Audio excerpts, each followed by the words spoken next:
السلام علیکم جونیئر 3 بیٹا، کیا حال ہے؟ امید ہے آپ سب خیریت سے ہوں گے۔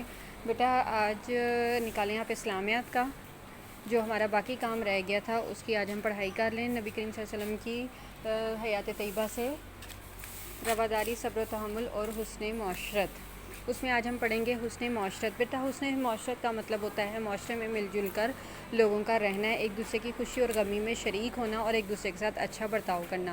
بیٹا اسلام ہمیں اپنے والدین، بہن بھائیوں، بیوی بچوں، رشتہ داروں، دوستوں، ہمسایوں، یتیموں اور اجنبیوں کے ساتھ اچھے طریقے سے رہنے کا حکم دیتا ہے۔ ہمارے پیارے نبی حضرت محمد صلی اللہ علیہ وآلہ وسلم ہر ایک سے بیٹا بہت پیار اور شفقت سے پیش آتے۔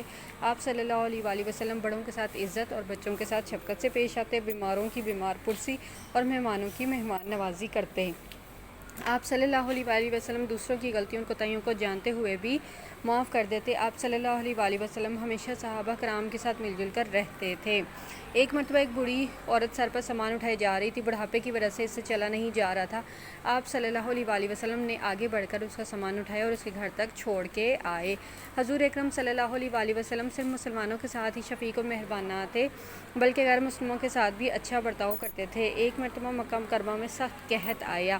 آپ صلی اللہ علیہ وسلم کو جب پتہ چلا کہ مکہ مکرمہ کے لوگ قحط کی وجہ سے بھوکے مر رہے ہیں تو آپ صلی اللہ علیہ وآلہ وسلم نے ان کے لیے غلہ بھجوایا اور اس بات کی پرواہ نہ کی کہ ان لوگوں نے مجھ پر اور میرے ساتھیوں پر کتنے ظلم کیے ہیں۔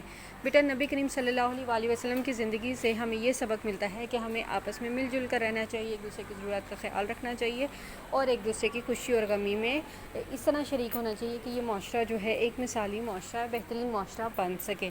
بیٹا اس پورے سبق کی آپ اچھی طرح سے پڑھائی کریں۔ اس کے بعد آج ہم کریں گے کتاب کا کام، خالی جگہ پر کریں۔ طائف کے سرداروں نے آپ صلی اللہ علیہ وآلہ وسلم کے پیچھے ڈیش لڑکوں کو لگا دیا آوارہ۔ حضرت جبرائیل علیہ السلام اپنے ساتھ ڈیش کے فرشتے کو لے کر آئے پہاڑوں۔ آپ صلی اللہ علیہ وآلہ وسلم پر نماز کی حالت میں اونٹ کی ڈیش رکھی گئی، اونٹ کی اوجھ رکھی گئی۔ آپ صلی اللہ علیہ وآلہ وسلم کے ساتھ انتہائی پیار، ہر ایک کے ساتھ انتہائی پیار اور ڈیش سے پیش آتے، شفقت سے۔ آپ صلی اللہ علیہ وآلہ وسلم نے مکہ والوں کے لیے ڈیش بھجوایا، غلہ بھجوایا۔ اگلا ہے بیٹا درست جواب کے گرد دائرہ لگائیں۔ فتح مکہ کے موقع پر نبی کریم صلی اللہ علیہ وسلم نے مکہ والوں کے ساتھ کس چیز کا مظاہرہ کیا؟ جواب ہے رواداری۔ آپ صلی اللہ علیہ وآلہ وسلم طائف کے سفر پر گئے، جواب تبلیغ کے لیے۔ شعیب ابی طالب میں آپ صلی اللہ علیہ وآلہ وسلم نے کتنا عرصہ گزارا؟ 3 سال۔ ہم بہترین معاشرہ بنا سکتے ہیں رواداری کا مظاہرہ کر کے، ایک دوسرے کے ساتھ اچھا سلوک کرنا چاہیے، حسن معاشرت۔ بیٹا یہ کتاب کا جو کام ہے آپ نے پیج نمبر 52 پہ حل کرنا ہے۔ اپنا بہت زیادہ خیال رکھیں۔ اللہ حافظ۔